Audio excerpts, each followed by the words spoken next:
Olá! Dando sequência à minha série de falas pelo canal do YouTube e pela minha página do Facebook, hoje eu quero falar com vocês sobre um sintoma. Nós falamos muito de transtornos, de doença, do global, né? de síndromes, etc. E essas síndromes, esses transtornos são compostos por sintomas, uma série de sintomas que caracterizam um ou outro transtorno. Um sintoma muito preocupante e que muitas vezes não é valorizado chama-se rigidez de pensamento. É o pensamento que não muda mesmo ante as evidências que aquele pensamento não faz o mínimo sentido. Em muitas circunstâncias é muito difícil separar entre o que é determinação, o que é perseverança, o que é força de vontade, do que é um pensamento rígido problemático. Não é simples separar isso. Ao longo da minha vida como profissional, muitas vezes atendi pessoas que foram muito criticadas porque tiveram a ideia de abandonar um emprego e abrir uma empresa, tiveram a ideia de mudar um padrão estabelecido por família e tiveram que ter pensamento rígido no sentido de perseverança, no sentido de enfrentar toda a contrariedade que vem quando alguém tem um pensamento forte, uma determinação.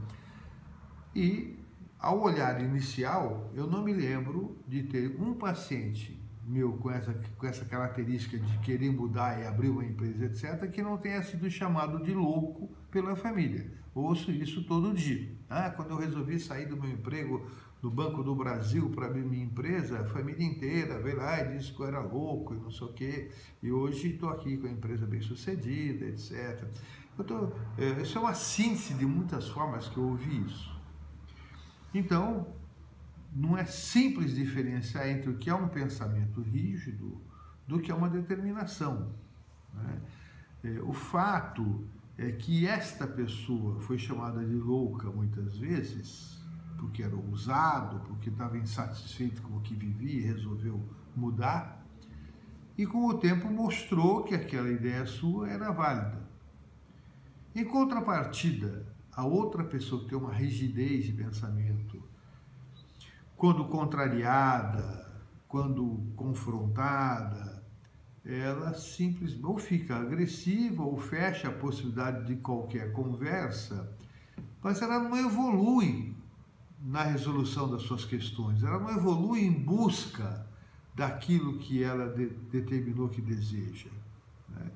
Então, o pensamento rígido, ele caracteriza um convívio no universo interno da pessoa, em que ela vive a realidade interna dela e não considera a realidade externa, não confronta isso. Isso é um sintoma preocupante e a gente vê isso no momento o Brasil passando por uma série de conflitos em função desse tipo de pensamento, que é um pensamento imutável ante as evidências. E então esse tipo de pensamento conduz fatalmente a um fracasso e muitas vezes é um sintoma de uma psicose. A pessoa tem um transtorno psiquiátrico mais grave, uma psicose, resiste a tratamento e encontra argumentos mirabolantes com os quais se convence a continuar nessa caminhada. Ao passo que, se aceitasse a possibilidade de estar errada, a possibilidade de que a realidade não é bem assim como ela concebe, essa pessoa poderia ser tratada e se beneficiar profundamente, parando de causar prejuízos a si, a sua vida e às pessoas com quem ela convive. Esse é um sintoma preocupante. Fiquem atentos a isso. Já falei da arrogância na semana passada, e hoje falando sobre a rigidez de pensamento.